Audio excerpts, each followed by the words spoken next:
하나님 세신자들이 예배드립니다. 은밀한 중에 우리 기도를 들으시며 말씀 축복의 응답을 누리는 시간 되게 하옵소서.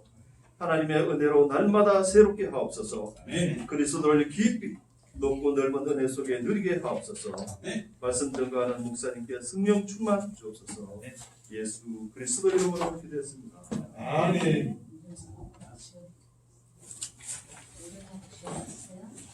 우리 옆에 있는 분들과 한번 인사 나누겠습니다. 고맙습니다. 고맙습니다. 감사합니다. 감사합니다. 주님 안에서 사랑합니다. 주님 안에서 사랑합니다.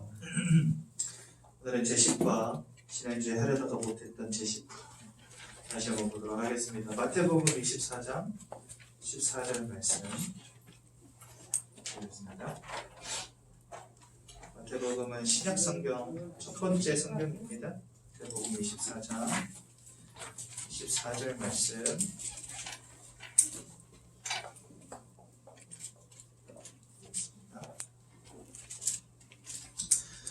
마태복음 24장 14절 말씀. 잘 모르겠는 분은 손을 들어서 표시해 주시면 저희가 가서 찾아드리겠습니다.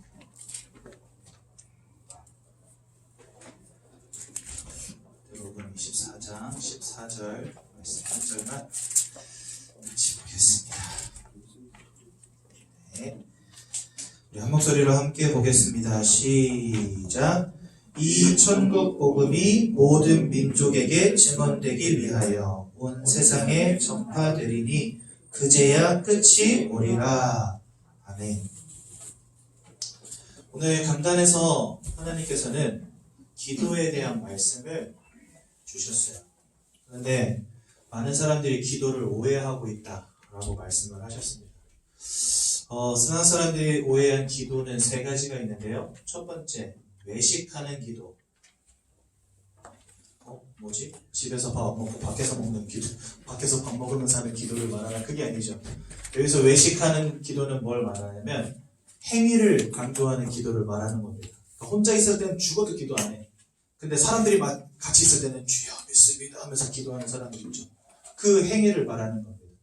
진짜 하나님이 살아계심을 믿고 하는 기도가 아니라 그저 그냥 겉으로 드러내서 하는 기도.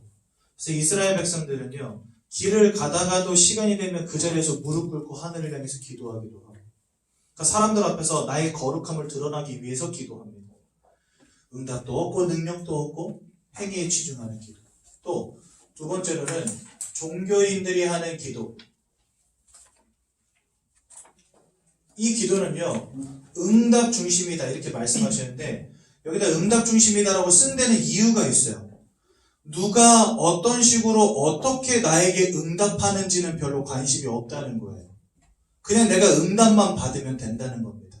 그래서 사람들은요, 종교를 두고 기도하고 또 이것이 귀신의 역사인지도 알지 못한 채 무속인을 찾아가기도 하고 제사상 차려놓고 고사상 차려놓고 그 앞에 절하기도 하고 빌기도 합니다. 나에게 응답 주는 존재가 누군지는 별로 중요하지 않다는 거예요. 제가 이번 주 목요일날 화성에 들어가서 같이 기도 모임을 하는 가운데 어떤 장로님이 이런 포럼을 해주시는 거예요. 자기가 알던 어떤 젊은 부부가 있대요. 지금 40살 정도 된 젊은 부부. 근데 이 두 친구가 다 우울증에 심하게 시달려가지고 다 자살하려고 한다는 거예요. 그런데 그 두 부부의 남편의 어머니가 얼마 전에 돌아가셨대요. 몇 년 전에 돌아가셨는데 그분이 누구냐면 안산에 있는 남묘 호랑개교 대표래요. 그래서 그분이 돌아가셨을 때 그분 그 장례식장에 사람들이 얼마나 많이 왔는지 신발이 복도까지 나와 있었대요. 그러니까 이 남묘 호랑개교가 뭐 하는 종교냐면 남묘 호랑개교 이거를 수시간 동안 쉬지 않고 그 말만 하는 거거든요. 기도로. 근데 여기에서 이 응답을 위해서는 뭐든지 한다 이 부분을 말씀하실 때 굉장히 집중해서 반복적으로 그런 말들을 기도문들을 외우는 기도를 한다는 거예요. 근데 남묘호랑개교가 그런 걸 합니다. 근데 이게 얼마나 큰 증거가 많이 나타나냐면 암 걸린 사람이 암이 나버려요. 그러니까 여기 남묘호랑개교를 믿는 사람들은요, 대부분 육신적인 어떤 증거를 체험한 사람들이 이거를 믿어요. 문제는 뭐냐? 그것이 가져오는 파장을 알지 못하는 겁니다.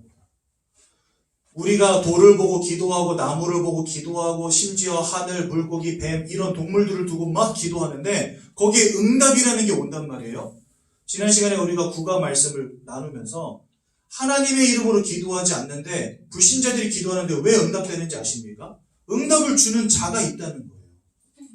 응답을 주는 자가 있는데 그 존재를 성경은 귀신이라고 말씀하고 계시거든요. 근데 이 남묘호랑개교 그렇게 열심히 믿던 이 어머니가 돌아가셨는데 지금 그 아들도 우울증으로 자살하기 일보 직전, 그 아내도 우울증으로 자살하기 일보 직전, 가정과 가문이 풍비박산 나는 걸 알지 못한 채 그저 내가 응답받는 게 중요하니까 미래에 어떤 일이 벌어질지도 알지 못하고 이게 어떻게 결론 날지도 알지 못한 채 그저 그게 귀신이 됐든 뭐가 됐든 비는 겁니다. 그러니까 사람들은요 응답 중심으로 그냥 사는 거예요. 그게 나한테 응답 줄 것 같으면 귀신이 됐든 뭐가 됐든 상관이 없는 거예요. 뭐 하나님이고 뭐고 상관없는 거예요. 남녀호랑개교고 뭐 상관없는 거예요. 그냥 거기 가서 냅다 절해버리는 거예요.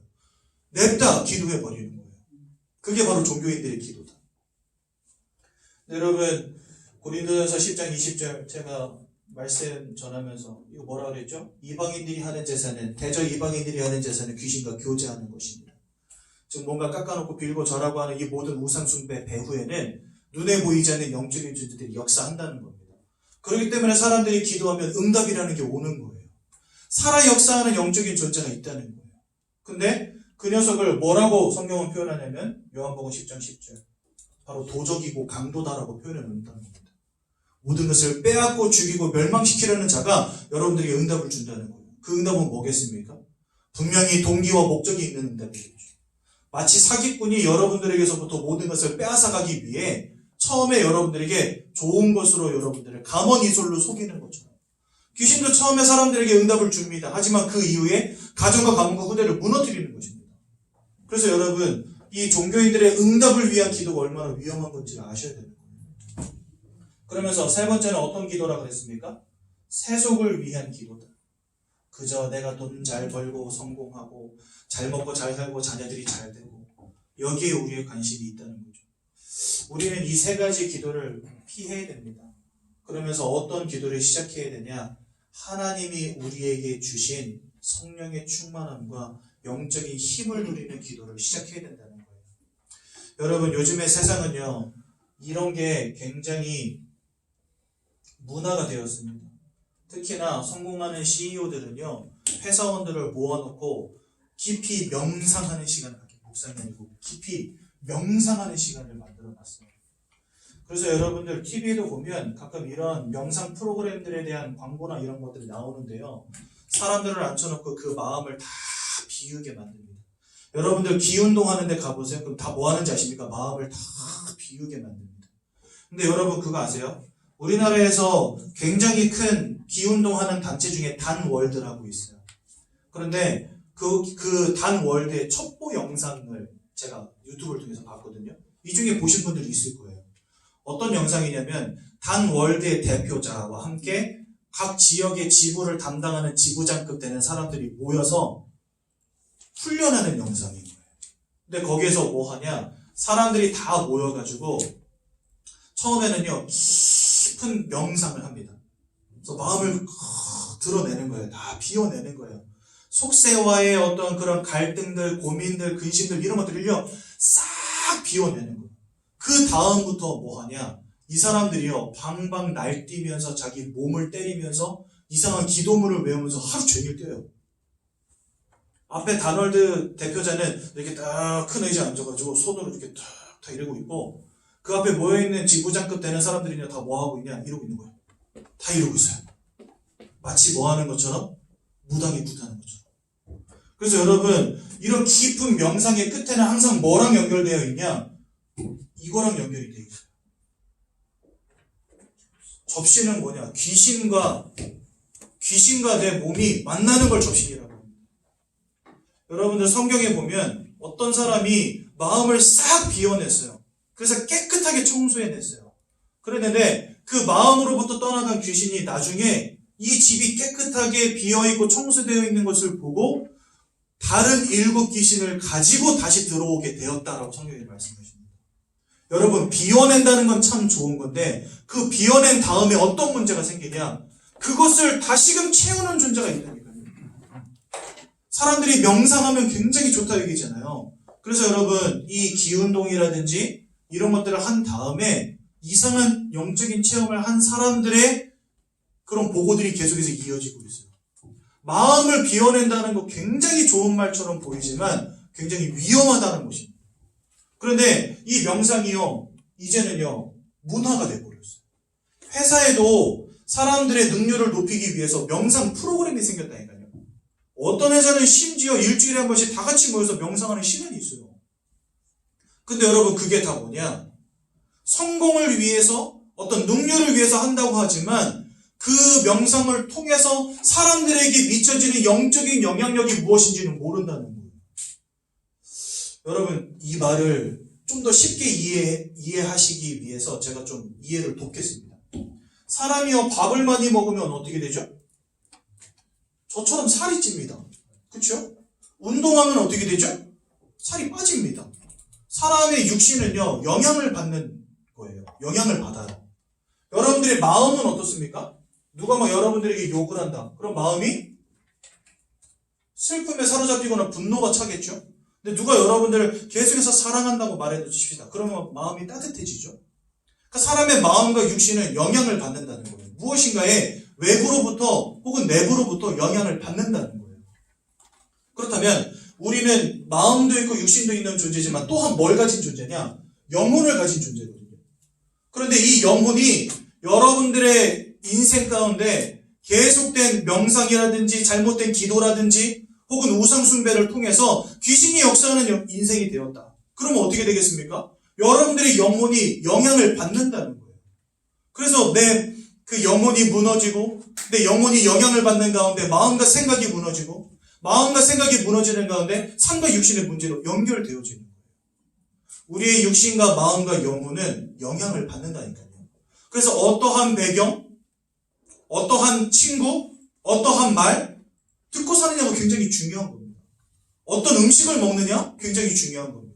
어떤 책, 어떤 문화를 우리가 접하고 사느냐 중요한 겁니다. 또한 어떠한 영적인 배경을 가지고 살아가느냐 정말 중요하다.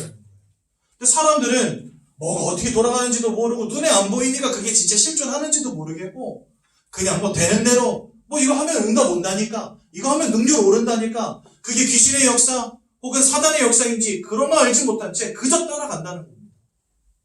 그래서 이 자리에 계신 우리 모든 세가족 분들은요 잘 아셔야 돼요. 이 땅에는 눈에 보이지 않지만 역사하는 영적인 존재들이 있음을 잘 아셔야 됩니다. 그것이 우리가 보고만으로 들어가고 하나님 주신 성령의 충만함을 입어야 될 이유가 되는 거예요. 하나님 우리에게 주신 올바른 기도는 그냥 하나님 나 잘 먹고 잘 살게 해주세요 이런 기도가 아니라 하나님 성령의 충만함 속에서 흔들리지 않는 견고한 인생으로 세워주시고 앞으로 많은 사람들을 복음으로 살리는 전도자가 되게 없어서 기도해야 되는 이유가 뭐냐? 세상은 이렇게 흑암의 역사 속에 사단의 역사 속에 놓여있기 때문에 내가 성령의 충만함을 누리지 않으면 결국 나도 무너지고 실패할 수밖에 없다는 사실을 꼭 기억하셔야 된다는 겁니다. 특히나 오늘 이제 10과 축복과 함께하는 삶, 전도라는 제목으로 말씀을 잠깐 나누겠는데요. 여러분들은 새신자이기 때문에 더 정확히 아셔야 됩니다. 새신자니까 나는 아직 뭘 잘 몰라요. 아니에요. 새신자이기 때문에 더 정확하게 시작하셔야 돼요. 뭘 시작하셔야 되냐? 하나님의 소원이 무엇인지를 아는 삶이 되어야 된다는 겁니다. 많은 사람들이 신앙생활 할 때 어떻게 신앙생활 하시냐면 다 나 중심으로 신앙생활 합니다. 왜 예배하는지 아십니까? 저 옛날에 주일날 예배 안 드리고 어디 놀러 가면 큰일 나는 줄 알았어요. 예배 안 드리면 하나님이 벌 주시는 줄 알았어요. 그래가지고요, 예배가 좋아서 하나님께 예배 드리고 싶어서 말씀이 귀해서 찬양이 즐거워서 교회 간 게 아니고 하나님한테 다리몽댕이 맞아서 다리몽댕이 부러질까 봐 무서워서 예배 드리러 갔었다니까요. 그러니까 예배도 결국은 나를 위해서 예배 드려요. 내가 축복받고 내가 성공하고 내가 잘 되기 위해서 예배하고 내가 성공하고 내가 시험도 잘 치고 공부도 잘하기 위해서 기도하고 많은 사람들은요 모든 것의 중심에다가 나를 두고 신앙생활합니다. 아니에요. 여러분들은 이제부터 그 생각 자체를 빨리 바꾸셔야 됩니다. 하나님은 여러분들을 부르실 때 여러분들에게 원하는 계획과 또 여러분들을 통해서 하시고자 하는 일이 있기 때문에 여러분들 이유와 목적을 두고 부르셨다라고 성경은 말씀하시거든요. 그래서 마가복음에 보면 3장 13절에 15절 보면 이렇게 말씀하십니다. 원하시는 자들을 부르시니 나아온지라. 하나님은 여러분들을 부르실 때 그냥 부르신 게 아니고 원하셔서 부르셨다는 거예요. 그러니까 하나님은 여러분들을 하나님의 소원을 두고 부르셨다는 겁니다. 그래서 하나님이 나의 인생에 무엇을 원하시는지, 나를 통해 무엇하기 원하시는지를 발견하는 것은 굉장히 중요한 일입니다. 그래서 여러분들은요, 나를 하나님 부르신 이유가 내가 그리스도 예수를 통해서 구원받고, 또 구원받은 나를 통해서 하나님은 전도의 축복을 누리기를 원하시는구나. 이 결론을 가지고 신앙생활을 시작하셔야 돼요. 하나님의 유일한 소원은 디모데전서 2장 4절에 보니까 모든 사람이 구원받으며 진리를 깨닫길 원하신다 되어 있고요. 마가복음 3장 13절에 15절에 보니까 그래서 우리를 원하셔서 여러분들을 부르셨다는 겁니다. 하나님의 소원을 이루시기 위해서. 그래서 마태복음 28장에는 모든 민족들 가운데 가라고 하셨고, 오늘 읽은 성경 본문에는 이 천국 복음이 모든 민족에게 증언될 때 이 땅에 끝이 온다 말씀하세요. 천년만년 살 것 같죠? 이 땅에 끝 안 날 것 같죠? 아니에요. 모든 민족들 가운데 이 천국 복음이 증거되는 그때 분명히 주님이 재림하실 것입니다. 그렇게 성경은 우리에게 말씀하십니다. 그렇다면 왜 전도입니까? 고린도전서 1장 21절에 보니까 내 지혜로 하나님을 알 수 없어요. 여러분들도 제가 지금 여기에서 이러한 부분들을 알려드리니까 그런가 보다 하고 아시지, 이런 말들을 한 번도 들은 적이 없다. 그러면은요, 그냥 세상이 어떻게 돌아가는지도 모르고 사단이 있는지도 모르고 귀신의 역사가 있는지도 모르고 살아갑니다. 하나님의 살아계신지도 모르고 예수가 왜 오셨는지 이유도 없어요. 그냥 예수 믿으면 구원 받는데, 그러니까 주여 하면서 따라가는 인생 되는 거예요. 나의 지혜로는 하나님을 알 수 없고, 나의 지혜로는 복음을 알 수 없고, 나의 지혜로는 영적인 사실들을 알 수가 없어요. 그래서 뭐 해야 되냐? 알려줘야 되고 가르쳐줘야 돼요. 우리 예전교회가 이런 새가족반을 운영하면서 아직 복음 한 번도 들어보지 못한 분들을 초청해서 이런 것들을 알려드리는 이유가 뭐냐? 그분들이 아무리 똑똑해도 아무리 훌륭해도 그분들의 지혜를 알 수 없기 때문에. 그래서 가르쳐 드리는 겁니다. 또 호세아서 4장 6절에 보니까 그런 하나님을 아는 지식이 없으므로 내 백성이 망하는도다. 이 땅에 수많은 사람들이 멸망당하고 고통당하는 이유를 하나님을 알지 못한 것에서부터 출발하신다는 거예요, 성경이. 그래서, 그리고 오직 예수 외에는 구원자가 없으므로 우리는 알려주어야 되는 것입니다. 많은 사람들은요, 이 기독교가 그냥 종교 중에 하나라고 여긴단 말이죠. 그런데 우리는 그렇게 생각하지 않습니다. 오직 예수가 아니면 안 된다는 결론을 가진 사람들입니다. 우리에게 와 있는 문제가 뭔지를 안다면 예수 외에는 답이 없다라고 결론 내리게 돼요. 그래서 여러분, 인생에 와 있는 인생의 문제가 무엇인지를 정확히 알려주어야 하고, 그 문제의 답이 무엇인지를 알려주는 게 바로 전도입니다. 그리고 사망에서 해방되는 유일한 길이 바로 예수이므로 우리는 예수를 알려줘야 되는 거죠. 그러므로 전도는 하나님의 최고의 관심이고 최고의 기쁨이고 최고의 사역입니다. 그러니까 하나님이 뭘 기뻐하실까요? 여러분들이 기도를 하루에 10시간씩 하는 거, 아니면 뭐 월급 받아가지고 그 중에 10분의 9를 하나님께 드리는 거, 하나님 물론 그런 것도 기뻐하시겠지만 그거는 진짜 하나님의 참된 기쁨이 아닙니다. 하나님 돈 없는 분이 아니세요. 천지를 창조하신 분인데요, 돈이 아쉬운 분이 아니라니까요. 여러분들에게 충성을 구하시는데 어떤 충성을 구하시냐? 단순히 헌금 많이 하는 충성, 예배 열심히 드리는 충성, 신앙생활 열심히 하는 충성이 아닙니다. 하나님의 소원이 무엇인지를 알고 그 소원을 이루어가는 충성을 원하세요. 그게 바로 뭐냐? 복음을 전해주는 겁니다. 여러분들 솔직히 말하면 여러분들 헌금이라든지 기도라든지 예배라든지 이런 부분이요, 진짜 하나님 아버지 앞에 최선을 다해서 하는 게 맞습니다. 그런데 내가 좀 부족해서 그런 거 최선을 다해서 하지 못한다 할지라도 여러분들이 하나님의 소원을 제대로 발견한다? 하나님은 여러분들 인생 축복하십니다.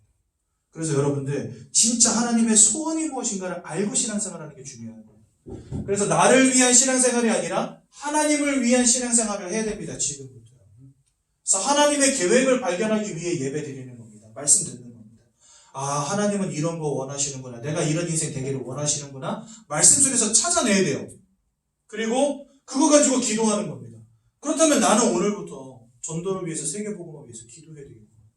내 주변에 복음 모르는 사람들 너무나 많은데, 하나님 내 남편, 내 아내, 내 자녀 복음 모르는데 이들이 복음 듣고 하나님 자녀 되게 해주세요. 올바른 기도가 그때부터 시작이 되는 거예요.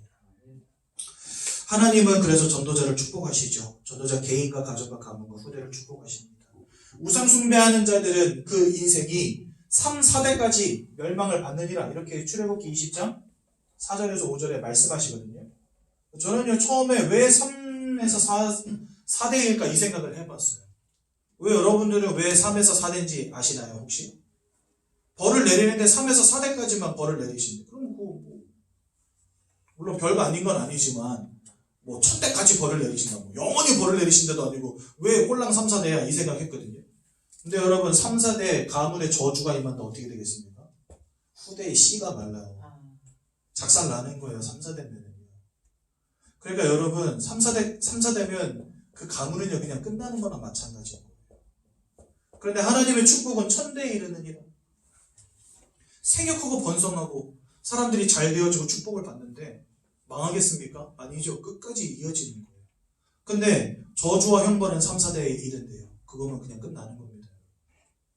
그래서 여러분 잘 아셔야 돼요. 나에게 하나님 주신 복음이 나만 살리는 게 아니에요. 주 예수를 믿으라. 그러면 너와 내 집이 구원을 얻으리라. 이렇게 말씀하시거든요. 나에게 임한 이 복음 때문에 우리 가정이 축복받고 가문이 살아나고 우리 후대가 살아나는 겁니다. 그러니 이 놀라운 복음의 비밀을 어떻게 안전할 수가 있냐 이거죠. 그래서 여러분 결론, 참된 성공의 시작은 하나님의 소원을 아는 것으로부터 시작되는 겁니다. 나 잘 자정은 그냥 열심히 예배하고 기도하는 인생 되지 마시고 하나님의 소원을 이루어가는 자가 되십시오. 여러분 생사화복의 주관자가 하나님이시다 말씀하시거든요. 사무엘상 12장에 보면 12장 23절에 보면 사무엘상 2장에 보면 한나가 하나님 아버지 앞에 이런 고백을 해요. 오랫동안 아이를 갖지 못하고 있다가 잉태하게 되었어요. 그래서 너무 감사해서 하나님께 감사의 기도를 드리는데 인생을 높게 하신가 낮추신가 부하게 하신가 또 빈하게 하신가 죽이기도 하시고 살리기도 하시고 하늘에 올리시기도 하시고 스올에 내리기도 하시고 이 모든 것이 다 하나님의 주권 속에 있습니다. 이런 고백을 하거든요. 내가 열심히 살아서 내가 최선을 다해서 어떤 나의 열심으로 되어지는 축복도 분명히 있습니다. 예를 들자면 시험 전에 영단어를 열심히 배웠어. 그러면 여러분들 100점 맞을 수 있죠. 그러니까 뭔가 내가 열심히 해가지고 오는 축복도 물론 있습니다. 하지만 근본적으로 하나님이 주신 축복을 잃어버린다? 어느 날 나의 인생에 찾아오는 불가능의 문제, 어느 날 나의 인생에 오는 귀신의 역사, 사단의 흑암의 역사를 내 힘으로는 막을 수 없는 거예요. 인생이 무너지는데 브레이크가 없다니까요. 그래서 우리는요, 하나님의 소원을 알고 하나님의 축복하시는 인생이 되어야 되는 겁니다. 나를 위한 신앙생활이 아니라 하나님의 소원을 이루는 신앙생활에 도전해 보시라니까요. 우리는 지금까지 어떻게 생각했어요? 내가 새벽기도 열심히 하고 내가 성가대도 하고 내가 예배도 안 빠지고 헌금도 열심히 하면 하나님이 우리 가정도 축복하시고 우리 후대도 축복하시고 그렇게 되겠지 했는데 그게 잘 안 돼. 그럼 어떻게 돼요? 교회 떠나는 거예요.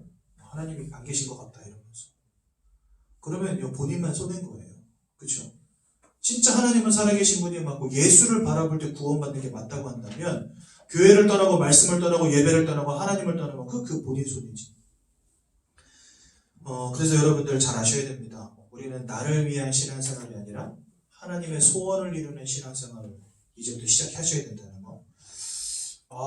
목사님 이런 메시지는 우리 장로님들이 들어야 되는 거 아닙니까? 아니요, 저는 그렇게 생각하지 않아요. 우리 새 가족들이 들어야 됩니다. 첫 단추를 잘못 끼면 어떻게 되죠? 그러면 이제 곤란해지는 거예요. 옷이 삐뚤어지는 거예요. 그래서 새 가족들은요, 바로 알고 시작하셔야 됩니다. 그래서 오늘 이런 말씀을 드린 거고요. 아무튼 작은 짧은 시간 안에 많은 것들을 여러분들에게 먹이려다 보니까 말도 빠르고 충분하게 설명도 안 되어지는 것 같아서 굉장히 아쉬워요. 이런 부분들은요, 사실은 막 3박 4일 동안 들어야 돼요. 그래도 부족해요, 사실은. 제가 경기도 안성 사람이거든요. 여러분 안성은 잘 모르시더라고요. 수원 평택은 아시죠? 수원 위에, 수원 바로 아래에 있고 평택 바로 옆에 있습니다. 안성이. 근데 아주 쬐끄만 동네예요. 그 인구가 18만밖에 안 되는. 근데 제가 살던 동네에도 무속인들이 모여 사는 동네가 있었어요. 근데 그 가운데 무속인 집이 새로 생겼다 그래가지고 제가 찾아간 적이 있어요. 다른 무속집들은 다 가봤거든요. 가서 복음도 전하고 아줌마들 이야기도 듣고 다 했는데 새로 생겼다 그래가지고 찾아갔어요. 찾아갔더니 누구였냐면 남편이 MBC 뉴스데스크 앵커였대요. 앵커였는데 어느 날 아내에게 신이 임한 거예요. 그러니까 신병이 와가지고 다 해봤는데 안 되는 거예요. 엘리트 집안이고 성공한 가정이잖아요. 근데 어느 날 이런 문제가 와버린 거예요. 몸이 너무 아픈데 이게 해결이 안 되는 거예요. 병원도 가보고 약도 먹어보고 다 했는데 안 되는 거예요. 그래서 이분이 결국 무속인을 찾아갔죠. 그랬더니 신 받아야 된다 이렇게 된 거예요. 그래서 결국 어쩔 수 없이 이 아줌마가 신을 받은 겁니다. 그러니까 남편은 아내가 신을 받으니까 이제 뉴스데스크 앵커 자리를 끝내고 거기를 사임을 하고 그 다음에 아내랑 같이 내가 살던 동네 안성에 내려와서 이제 점집을 차린 거예요. 확실히 성공한 사람들이라서 그런지 그 무속촌 안에다가 집을 짓기는 했지만 다른 집들과는 다른 의리의리한 집을 지으셨더라고요. 돈이 많아서 그런지 몰라도. 그래가지고 들어가더니 막 럭셔리해요. 럭셔리하고 막 이렇게 큰 그 뭐죠 플란다스의 개에 나오는 그 개 있죠. 털 긴 개, 코 이렇게 길어가지고 그 개도 한 마리 있고 들어가니까 뭐 하고 짖더라고. 들어가더니 뭐 아줌마가 뭐 옷도 엄청 세련된 거 다 입어가지고 딱 앉아 있는데 오 이게 분위기에 눌릴 것 같아요. 무속인 집에서 들어갔는데 다른 무속인 집들하고는 되게 달랐어요. 다른 데는 막 허물어지고 막 거미줄 쳐있고 막 이런데 여기는 다른 데는 다 더럽고 거미줄 쳐있는데 그 뭐지 법당이라고 해서 그렇게 차려놓은 그 앞만 깨끗하거든요. 보통 다른 무속집들 가면. 근데 이 집은 막 들어가는 거실부터 막 대리석 깔려있고 막 난리였어요. 대리석 깔고 앞만 좋은 집 지어놓고 플란다스의 개 집 안에서 키우면 뭐합니까? 그 인생이 귀신한테 사로잡혔는데 가서 복음 전했어요. 아줌마 예수 믿으시겠다. 그랬더니 이제 오픈해가지고 뭔가 해보려는데 초친다면서 뭐 엄청 뭐라 그러더라고. 그래가지고 나오는데 막 뒤에서 팥 던지고 소금 던지고 난리 났어요. 불신자들이 들으면은 목사님 그런데 왜 가가지고 멀쩡히 영업하는 집 가서 왜 회 먹는 습니까? 이렇게 말하지만 여러분 진짜 영적인 사실을 안다면 너무 불쌍한 사람들 아닙니까? 아무리 성공하면 뭐예요? 아무리 돈 많이 벌면 뭐예요? 이제는 일평생 귀신에게 잡혀서 휘둘리는 인생 돼버린 거라니까요. 여러분 무속인들은 가정생활이 안 됩니다. 부부생활이 안 돼요. 그리고요 귀신은요 아주 더러운 존재이기 때문에 뭘 시키냐 불륜 외도를 시켜요. 자꾸만 옆에 있는 다른 남자 옆에 있는 다른 여자 사귀게 만들어요. 강제적으로 사귀게 만든다니까요. 여러분. 그래서요 남편이 버젓이 있는데 자기가 차려놓은 무속 집에서는 남편하고 같이 못 살고 애인하고 같이 살아요. 근데 그런 거 좋아할 사람 누가 있습니까? 아무도 없죠. 남편 가끔 만나고 오면요 몸을 치는 거예요. 그래서요 무속집을 찾아가 보면요 집에서 그냥 링거 꽂고 누워있어. 아이고 죽었다 이러면서 누워있어. 아줌마 왜 그러세요? 지난주에 남편 만나고 왔더니 귀신이 이런다는 거예요. 안 믿어지시죠? 무슨 소설 같은 이야기죠. 이런 사람들이 세상에 꽉 찼습니다. 그래서 여러분 잘 아셔야 돼요. 진짜 왜 우리가 영적인 사실을 알고 그리스도 예수 복음으로 결론 내려야 되는지. 우리의 눈에 보이지 않는다고 해서 내가 체험해보지 못했다고 해서 없는 게 아니잖아요. 여러분. 그렇죠? 분명히 이 땅 가운데는 귀신에게 사로잡혀서 그 인생이 무너지고 있는 사람들이 가득 찼는데 나한테 그 일이 없었다고 해서 귀신 없다라고 말할 수 없다는 거예요. 오늘 제가 드리는 이 말씀을 잘 들으시고 영적인 분명한 사실을 깨닫는 귀한 날 되시기 바랍니다.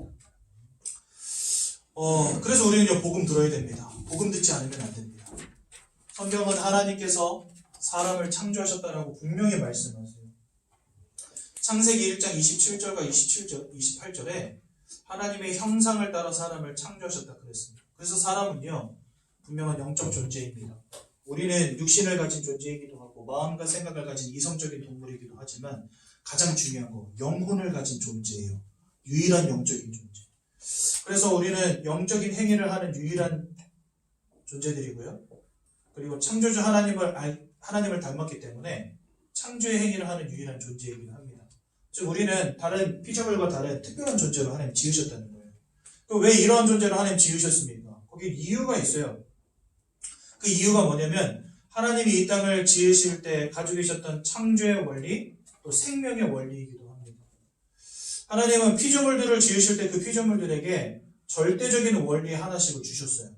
그 절대적인 원리가 뭐냐? 예를 들자면 물고기는 물을 떠나서는 살 수 없는 존재로, 나무는 땅에다가 뿌리를 내리고 살아야만 하는 존재로, 새들은 날개를 치며 공중을 날아다녀야 되는 존재로 만드신 거예요.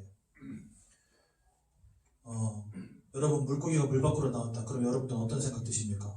아, 쟤는 필히 죽었구나. 이런 생각 드시죠. 왜냐하면 물고기에게 물은 없어서는 안 될 것이기 때문에. 그렇죠? 나무가 뿌리가 뽑혔다. 그 나무를 보면서 여러분들 아이고 쟤 불쌍하다 일 안 하고 저건 죽었구나 생각합니다. 그렇죠? 그러니까 절대적으로 생명을 누릴 원리를 하나씩 주셨다는 거예요. 언제? 창조하실 때. 그래서 우리 이걸 창조의 원리, 생명의 원리라고 하는 겁니다. 그런데 여러분 제가 질문해 보겠습니다. 사람에게는 어떠한 원리를 주셨을까요? 여러분들에게 뭐가 없으면 필히 죽습니까? 돈입니까? 경제입니까? 건강입니까? 사랑입니까? 자녀입니까? 꿈입니까? 좌절돼도 결국은 살아갈 것들, 잃어버려도 결국은 살아갈 것들이잖아요. 그거 없다고 해서 내가 반드시 죽는 건 아니란 말입니다. 그러니까 우리가 지금까지 중요하다고 여겼던 그 모든 것들이 사실은 우리에게 절대적인 원리는 아니었다는 거예요. 그렇다면 영적인 존재로 우리를 지으셔서 하나님이 우리에게 주신 절대적인 원리 한 가지는 뭐냐? 성경은 바로 하나님 자신을 알고 하나님과 함께하는 축복 가운데 살아야 된다라고 말씀하십니다. 그래서 이 형상대로 창조되어진 인간이 땅에 생육하고 번성하고 충만해져서 모든 것을 정복하고 다스리는 축복을 하나님이 인간에게만 주셨어요. 즉 영적인 존재인 사람은 하나님과 함께하고 하나님을 알 때 생육하고 번성하고 충만해지는 축복을 누리게 되는 거예요. 이게 바로 하나님이 인간에게만 주신 영적인 원리입니다. 다른 동물은 없는 우리만 가진 절대적인 원리인 것입니다. 그런데 하나님이 물고기가 물을 떠나면 그것이 바로 사망이듯이 나무가 땅에서 뿌리 뽑히면 그것이 바로 사망이듯이 하나님을 잃어버린 사람이 곧 사망이라는 거예요. 아이 목사님 나는 뻘뻘거리고 지금 잘 살아있는데 무슨 내가 사망입니까? 하실 수 있는데 지금부터 그 얘기를 들을 테니까 잘 들어보십시오. 성경 창세기 3장 1절에서 6절에 보니까 하나님이 따먹지 말란 선악과를 따먹는 원죄의 사건이 나오게 됩니다. 우린 이것을 뭐라고 하냐면 인생의 근본 문제라고 하거든요. 하나님을 대적하여 타락한 사단, 이 사단이라고 하는 존재가 아담과 하와를 속여서 하나님이 따먹지 말란 선악과를 따먹는 원죄를 짓게 만들어버립니다. 그 결과로 하나님과 함께 되는 사람이 하나님을 떠나는 문제 속에 빠지게 됩니다. 여러분들 태어날 때부터 하나님, 예수님 알고 태어나셨어요? 아니잖아요.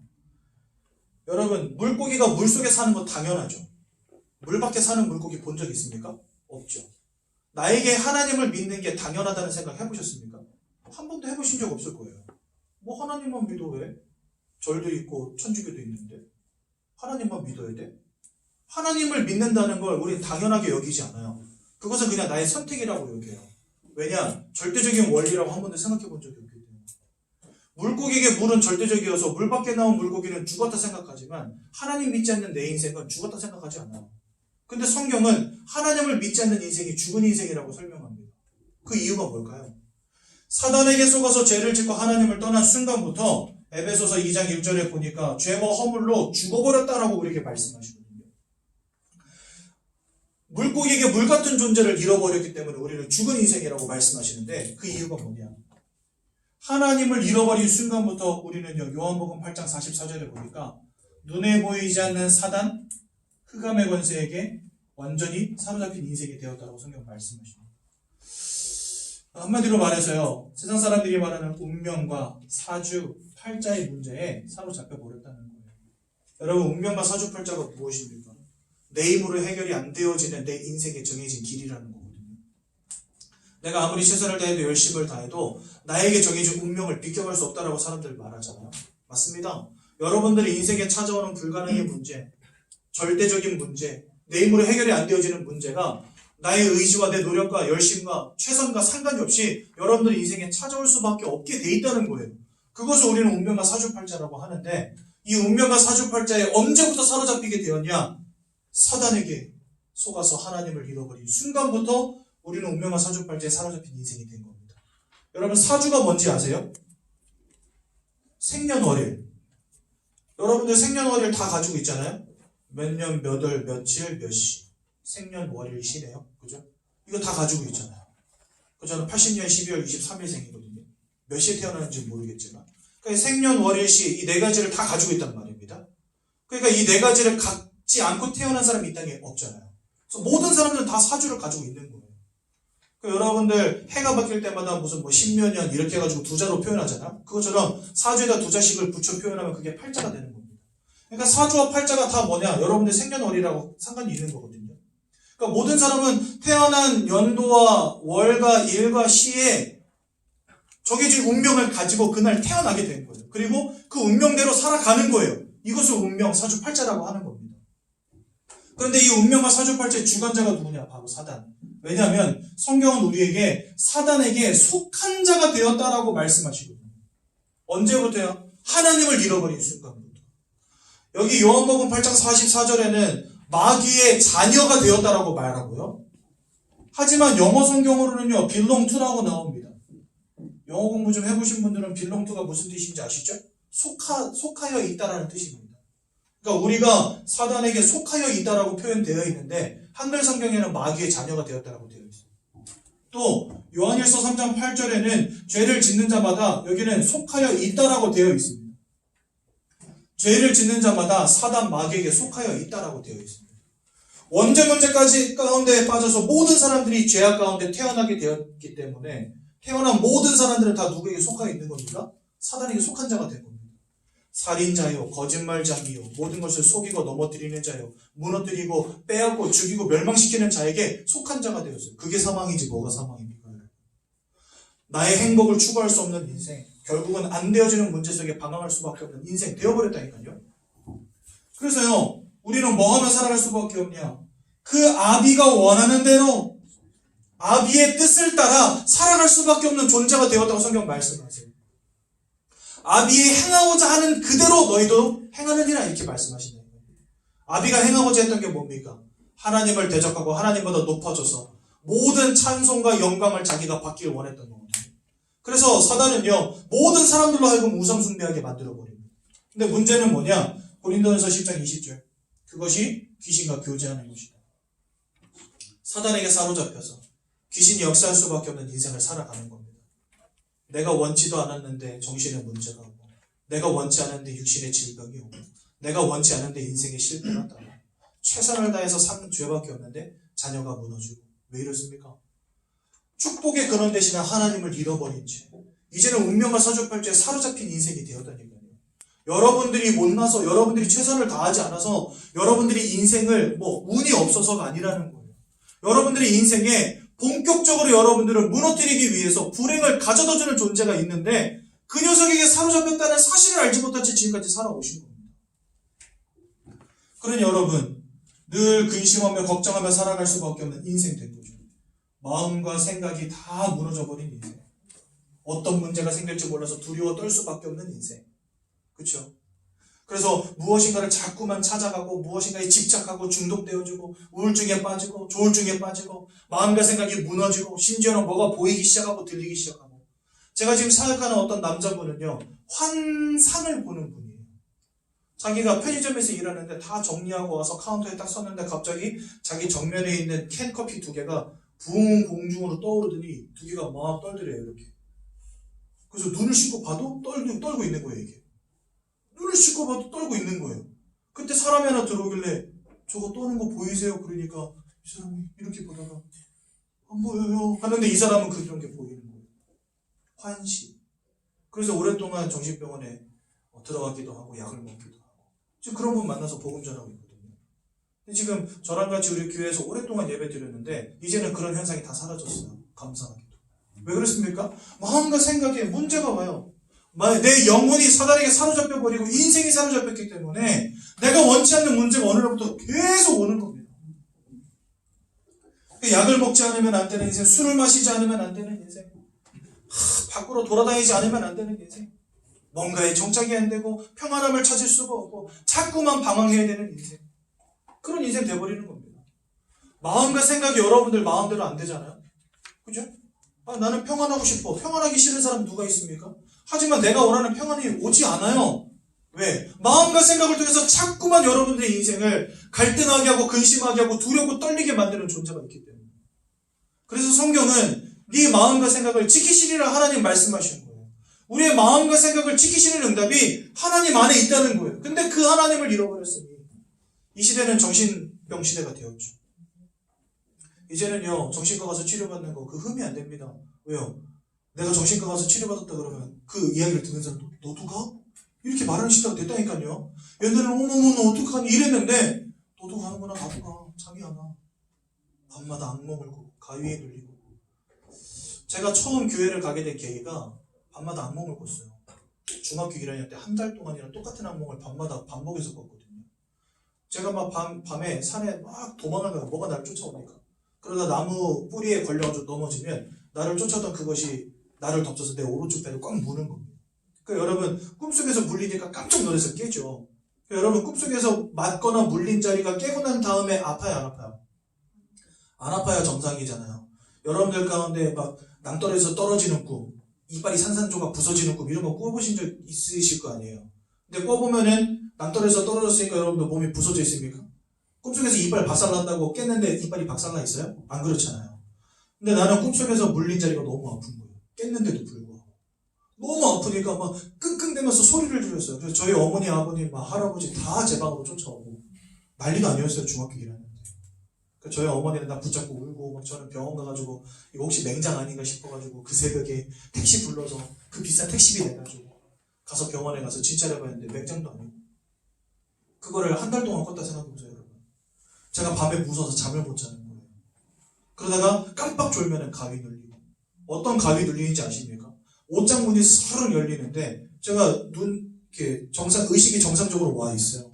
근데 옷장문이 쓱 열리더니 거기서 갑자기 나비 한 마리가 뿅 하고 날아오르는 거예요. 얘가 제 방을 이러면서 이렇게 날아다녀요. 제 방 안을. 날아다니다가 갑자기 제 쪽으로 날아오더니 제 귀로 쑥 들어오는데 그때 가위 눌려버려요. 미치겠더라고요, 진짜. 한 달 동안을 정신이 나간 채로 살았어요. 너무 힘들어가지고. 그래서 저희 할머니가 불교 신자시기 때문에 나는 예수 믿는 것들 진짜 싫어했거든요. 근데 제 친구 중에 하나가 교회 다니는데 저 너무 힘들어하니까 야, 너 교회 가서 전도사님 기도나 한번 받아봐. 그래가지고 교회를 간 거예요. 얼마나 죽겠는지 예수 믿는 것들 하면서 욕하던 제가 교회를 간 겁니다. 근데 거기에서 전도사님 한 분이 저에게 이 땅에 사단이 존재하는 것과 하나님을 믿어야 지금 너 문제에서 빠져나갈 수 있다. 이렇게 설명해 주는 거예요. 그래서 예수 영접할래? 저한테 물어보더라고요. 그래서 제가 지푸라기라도 잡는 심정으로 나 예수 영접할래요. 그런 거예요. 예수를 영접했는데 그날 밤 우리 끝났어요. 제가 이런 놀라운 체험을 했다니까요. 근데 만약에 제 인생에 예수가 없었다면 저는 여전히 그런 문제들 속에서 살았겠죠. 많은 사람들이 이런 마음과 생각의 문제로 영적인 문제를 지금 고통당하고 있다는 겁니다. 그러니 여러분 마음과 생각이 무너지니 그 삶과 육신도 병들고 무너질 수밖에 없겠죠. 원치 않는 실패가 계속해서 오고 사도행전 8장 4절에서 8절에 보니까 마술사 한 명이 한 지역을 장악했는데 그 지역에 질병의 문제, 귀신 들림의 문제로 고통당하는 영혼들이 가득 찼다 이렇게 되어 있어요. 근데 빌립이라고 하는 성령 충만함을 받아 한 사람이 들어가서 예수 그리스도의 복음을 전할 때 질병이 낫고 귀신이 떠나고 그 성의 기쁨이 충만해졌더라. 사도행전 8장 4절에 8절에 말씀하십니다. 즉 삶과 육신으로 마음과 생각의 문제로 고통당하는 수많은 영혼들에게 그 문제가 와 있는 근본적인 이유가 뭐냐? 하나님을 잃어버린 거라는 거예요. 인생을 잘못 산 게 아니에요. 열심히 일했어요. 공부했어요. 가정도 꾸리고 애도 낳았어요. 최선을 다해서 살았다니까요. 그런데 내 힘으로 해결 안 되는 문제가 계속 오는 겁니다. 왜 그럴까요? 하나님을 잃어버렸다니까. 하나님. 이게 사망이지 뭐가 사망입니까? 숨 넘어서 꼴딱 죽어야 사망입니까? 아니잖아요. 사는데 계속해서 사건과 문제가 끊이지 않고 마음의 문제, 생각의 문제, 육신의 문제 계속해서 와서 나를 괴롭힌다. 그 속에서 내가 고통당하고 죽어간다. 그게 사망이지 뭐가 사망입니까? 이렇게 살다가 나중에 죽어서는 진짜 지옥으로 갈 수밖에 없는 인생. 여러분 지옥은 누가 갑니까? 나쁜 놈이 갑니까? 천국은 누가 갑니까? 착한 놈이 갑니까?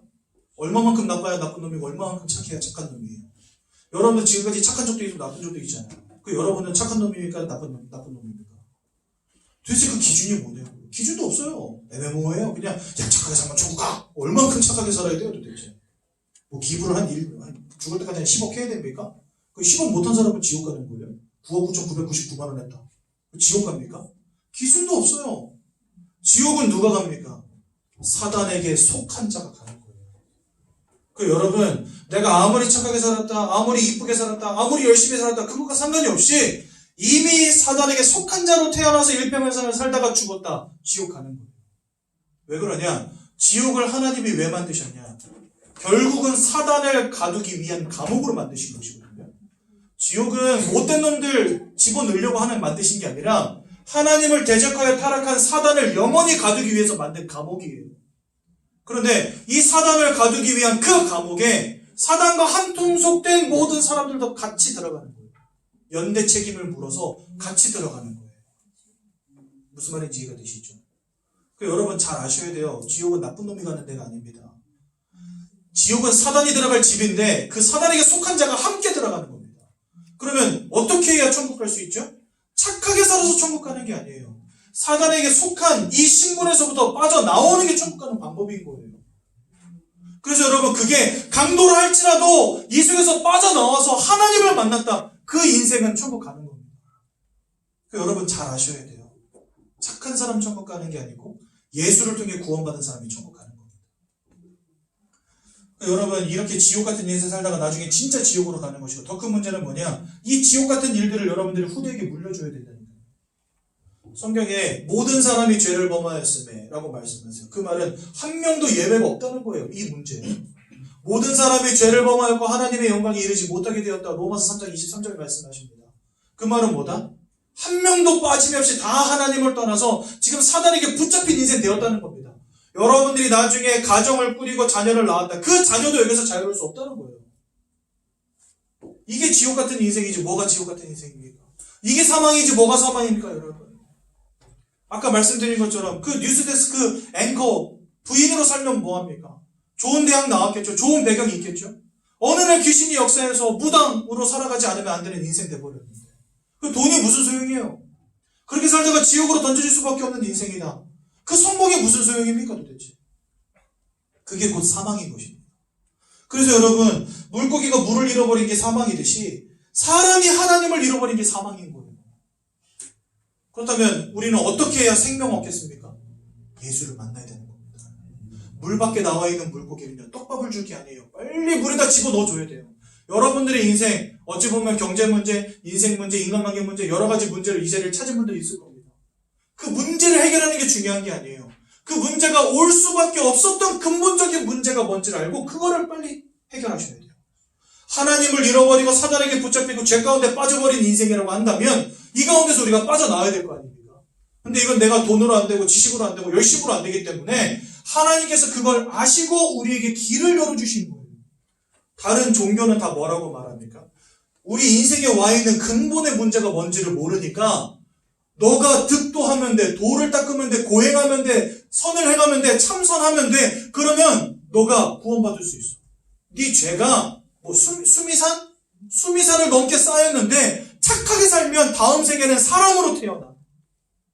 말도 안 되는 소리 하는 거예요. 인간이 영적인 존재라는 것을 알지 못하고 사단이 있다는 사실을 알지 못하기 때문에 문제가 뭔지 모르니까 답도 엉뚱한 거 자꾸 주는 겁니다. 그래서요 기독교는 종교가 아니라니까요 여러분.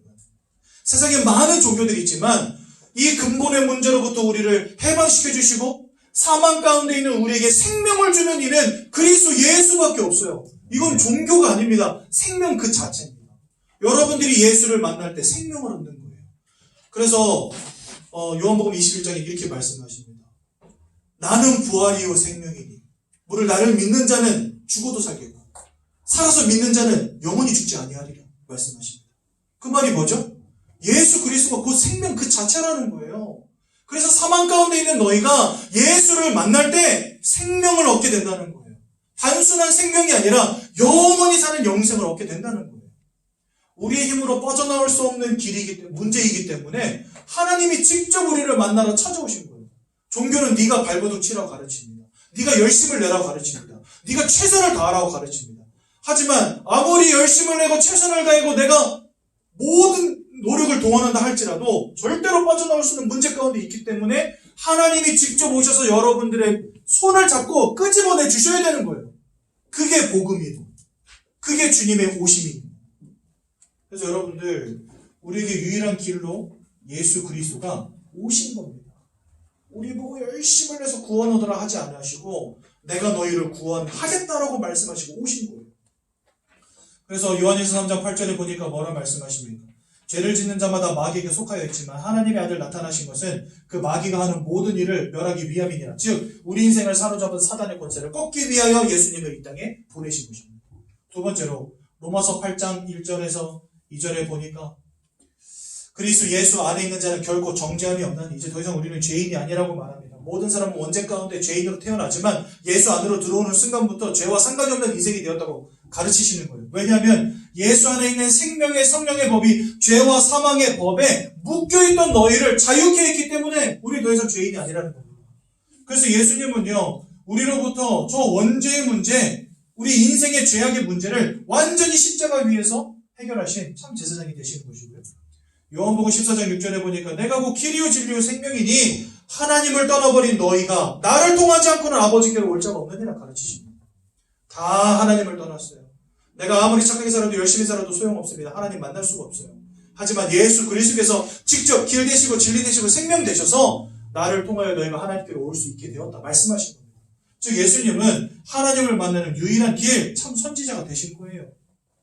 이 예수님이 2000년 전에 이 땅에 오셔서 우리를 위해서 고난당하시고 우리를 위해서 고통당하시고 모든 보혈을 흘려주시고 십자가 위에서 자신의 생명을 우리를 위해서 내어주신 것입니다.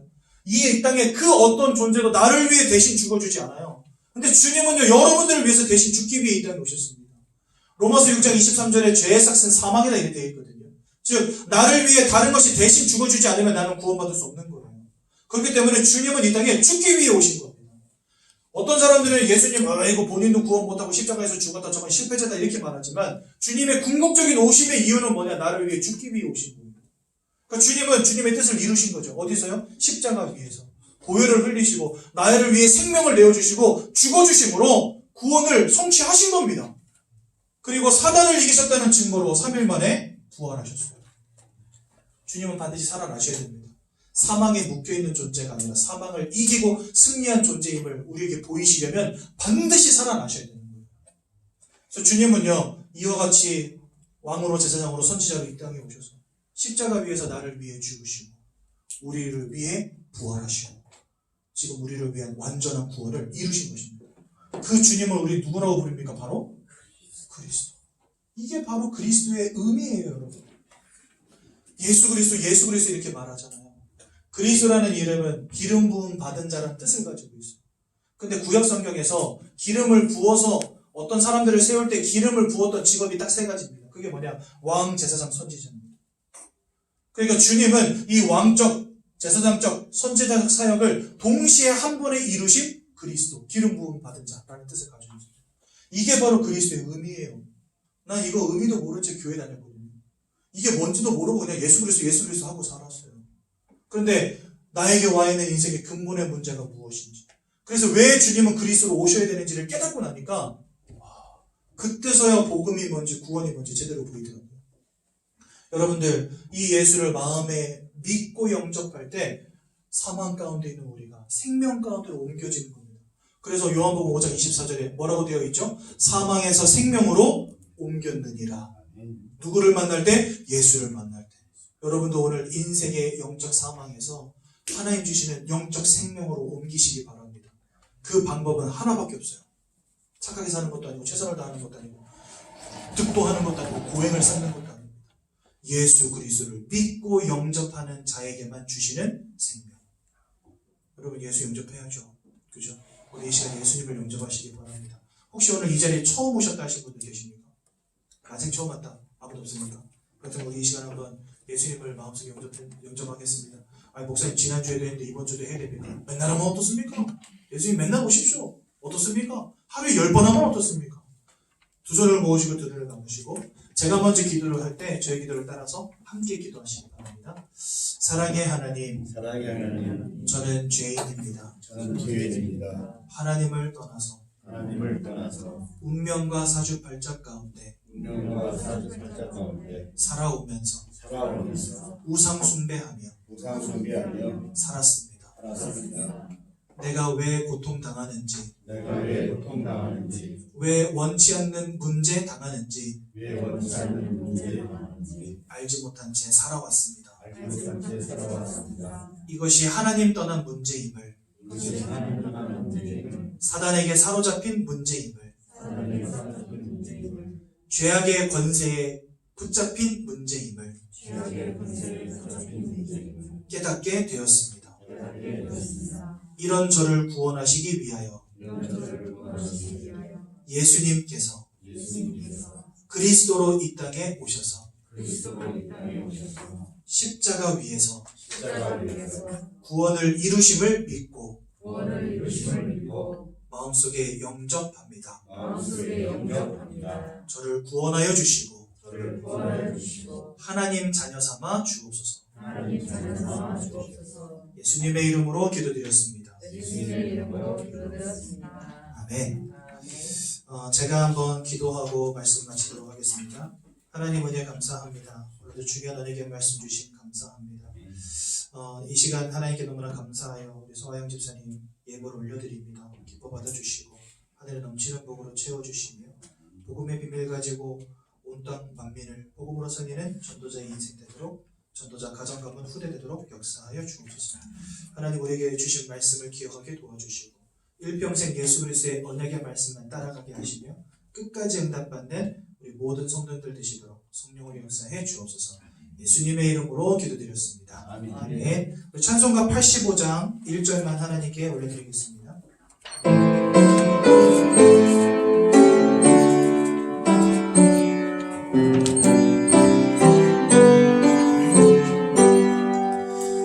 구주를 생각만 해도 이렇게 좋거든 주 얼굴 배울 때야 얼마나 좋으라. 아멘. 우리 세가족의 교제 맨 앞에 보시면 주기도문이 잘 나와 있습니다. 함께 고백하고 예배를 마치도록 하겠습니다. 하늘에 계신 우리 아버지여 이름이 거룩히 여김을 받으시오며 나라의 마음시옵며 뜻이 하늘에서 이루어진 것 같이 땅에서도 이루어지이다. 오늘날 우리에게 일용할 양식을 주옵시고 우리가 우리에게 죄 지은 자를 사하여 준 것 같이 우리 죄를 사하여 주옵시고 우리를 시험에 들게 하지 마옵시며 다만 하나님께서 구하옵소서. 이 나라와 권세와 영광이 아버지께 영원히 있사옵나이다. 아멘.